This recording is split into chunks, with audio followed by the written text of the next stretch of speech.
Hallo und herzlich willkommen zu unserer heutigen Vertiefung. Schön, dass du dabei bist. Hallo, auch von meiner Seite.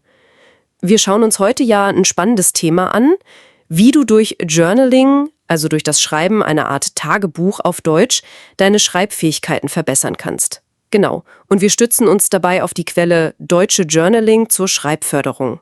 Unser Ziel ist es, mal ein bisschen tiefer zu graben. Warum funktioniert das eigentlich so gut? Was sind die kognitiven, sprachlichen und vielleicht auch emotionalen Hebel dahinter? Und natürlich wollen wir auch ganz praktische Tipps geben, wie du das für dich nutzen kannst. Also lass uns direkt starten. Die Quelle, die nennt ja als erstes kognitive Vorteile.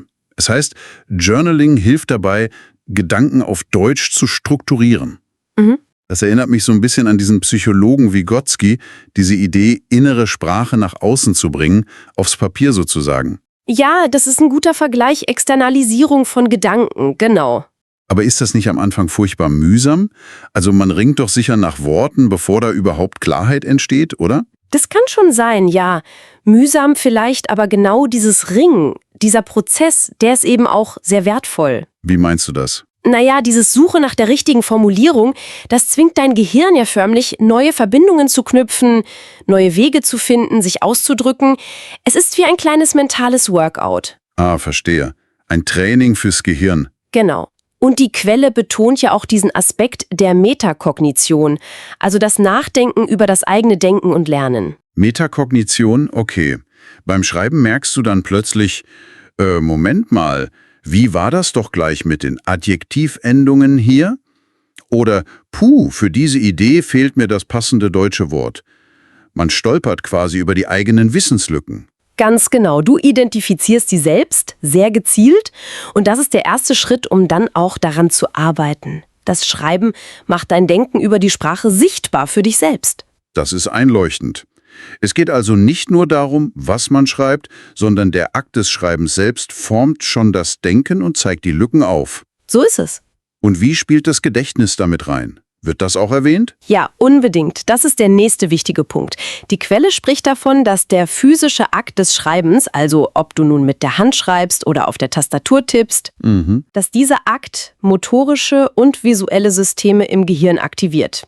Und das hilft eben dabei, neue Vokabeln oder auch komplexere Grammatikstrukturen. Sowas wie den Konjunktiv vielleicht? Oder diese trennbaren Verben, die sind ja oft knifflig. Genau solche Dinge. Die werden tiefer verankert, als wenn du sie nur passiv liest. Es ist diese direkte Verbindung Hand, Auge, Gehirn. Das unterstützt den Lernprozess nachhaltig. Also aktives Tun statt nur passivem Konsumieren. Exakt. Und das führt uns auch zum Thema autonomes Lernen. Beim Journaling übernimmst du ja das Steuer. Du entscheidest, worüber du schreibst, wann du schreibst, wie du schreibst. Du gestaltest deinen Lernprozess aktiv. Okay, die kognitiven Aspekte leuchten mir ein, aber lass uns mal zu den rein sprachlichen Vorteilen kommen. Die Quelle nennt das Journal ja einen sicheren Hafen. Ein schönes Bild. Ein Raum, wo man ohne Druck experimentieren kann. Also man traut sich vielleicht eher mal, neue Wörter auszuprobieren. Sagen wir mal Zeitmanagement oder auch bildhafte Wendungen wie auf Wolke 7 schweben. Ja, genau diese Freiheit ist wichtig. Aber, und das ist jetzt die kritische Frage, fördert das nicht vor allem eine eher lockere, vielleicht sogar ein bisschen fehlerhafte Sprache? Geht das nicht auf Kosten der Genauigkeit? Das ist die klassische Gratwanderung, absolut. Zwischen Flüssigkeit, also Fluency, und Genauigkeit, Accuracy. Der sichere Hafen ist erstmal super für die Flüssigkeit. Man traut sich, was zu sagen oder eben zu schreiben. Richtig. Du überwindest die Sprech- oder Schreibhemmung, produzierst Sprache ohne Angst vor dem Rotstift. Das ist enorm wichtig, um überhaupt ins Fließen zu kommen. Okay, das verstehe ich. Aber die Genauigkeit, die kommt dann im zweiten Schritt. Und das betont die Quelle auch ganz klar. Durch das bewusste Überarbeiten und das Reflektieren deiner Einträge. Also nicht nur schreiben und weglegen. Nein, eben nicht. Hier kommt dieser Ansatz Writing to Learn ins Spiel. Du schaust dir deine Texte später nochmal an, vielleicht mit etwas Abstand. Du entdeckst vielleicht typische Fehlermuster. Zum Beispiel bei den Dativpräpositionen oder der Wortstellung im Nebensatz. Das sind ja so Klassiker. Genau die.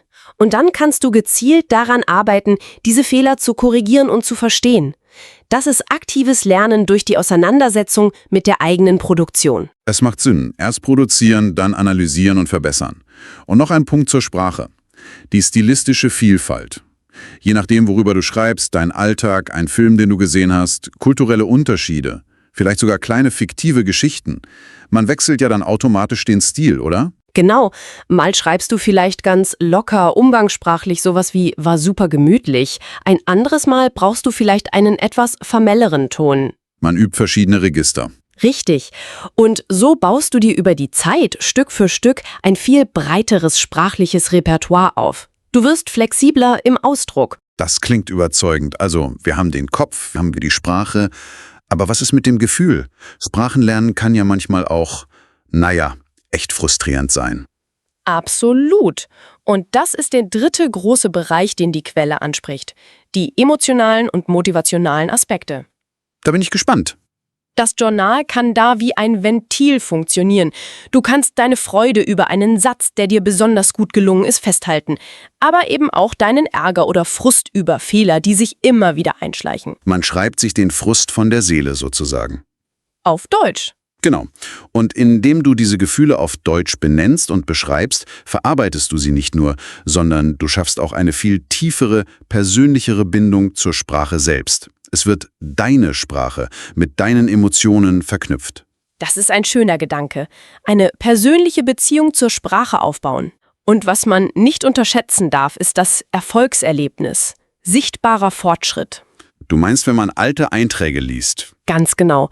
Wenn du nach ein paar Wochen oder Monaten mal zurückblätterst und siehst, wow, schau mal, wie ich mich damals ausgedrückt habe und wie das heute klingt. Das ist ein enormer Schub für das Selbstvertrauen. Ja, das kann ich mir vorstellen. Das motiviert dann sicher ungemein, weiterzumachen. Absolut. Das ist ein echter Motivationsbooster. Lässt sich das denn auch mit bekannten Lerntheorien verbinden? Dieser Motivationsaspekt? Ja, das passt sehr gut zur Selbstbestimmungstheorie von Deci und Ryan zum Beispiel. Ein wichtiger Punkt dort ist ja das Bedürfnis nach Autonomie. Autonomie, also Selbstbestimmung? Genau. Beim Journaling wählst du deine Themen ja selbst. Du entscheidest, was dir wichtig ist, worüber du schreiben möchtest. Diese Freiheit stärkt die intrinsische Motivation, also den Antrieb, der von innen kommt. Man schreibt, weil man es selbst will, nicht weil es eine Hausaufgabe ist. Richtig. Und gerade bei einer komplexen Sprache wie Deutsch, wo man manchmal das Gefühl hat, auf der Stelle zu treten, ist dieser sichtbare Fortschritt im Journal Gold wert. Er zeigt dir schwarz auf weiß, du machst Fortschritte, auch wenn es sich vielleicht nicht jeden Tag so anfühlt. Das ist ein starkes Argument. Okay, das klingt alles sehr positiv und vielversprechend, aber jetzt mal ganz praktisch. Wie fängt man denn am besten an? Was rät die Quelle für konkrete Strategien, damit das Journaling auch wirklich klappt? Also, da gibt es ein paar Kernpunkte. Erstens, setz dir kleine, machbare Ziele. Nicht gleich einen Roman schreiben wollen, sondern vielleicht sowas wie: Pro Eintrag versuche ich, bewusst 3 bis 5 neue Wörter zu verwenden, die ich gerade gelernt habe. Oder ich konzentriere mich auf eine bestimmte Grammatikstruktur, zum Beispiel Nebensätze mit weil. Kleine Schritte also. Regelmäßigkeit ist wichtiger als die Länge des Eintrags. Lieber 3 oder 4 Mal die Woche 10 Minuten schreiben, als einmal im Monat eine ganze Stunde. Routine hilft. Okay, Konsistenz über Menge. Variiere die Themen und vielleicht auch mal das Format.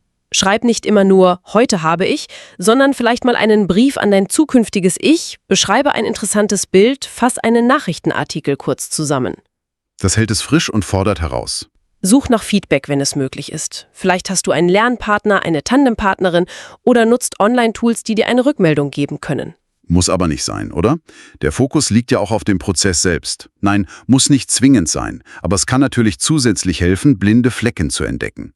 Und der 5. Punkt, den wir schon hatten: nimm dir bewusst Zeit für Reflexion und Überarbeitung, also das eigene Schreiben analysieren. Genau. Erkennst du Muster? Wo machst du immer wieder Fehler? Zum Beispiel die Unterscheidung zwischen weil und denn. Dieses Bewusstmachen ist entscheidend für den Lernfortschritt. Das sind gute, handfeste Tipps. Aber was ist mit den typischen Hürden? Viele haben ja Angst vor dem leeren Blatt oder verlieren nach einer Weile die Motivation. Gibt die Quelle dazu auch was her? Ja, auch dazu gibt es Anregungen.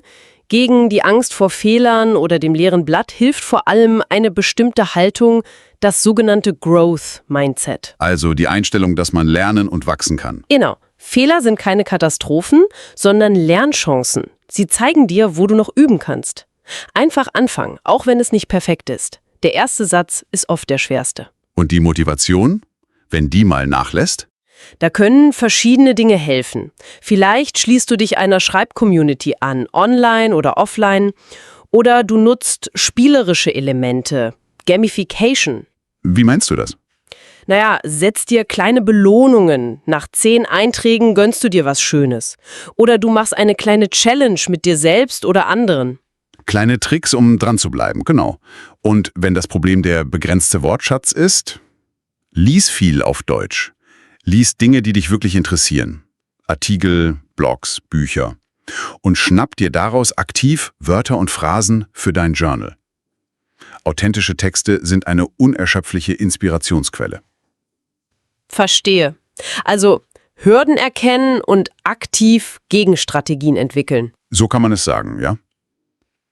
Wenn wir das jetzt mal zusammenfassen, Journaling auf Deutsch ist laut der Quelle, die wir besprochen haben, wirklich viel mehr als nur eine nette Schreibübung.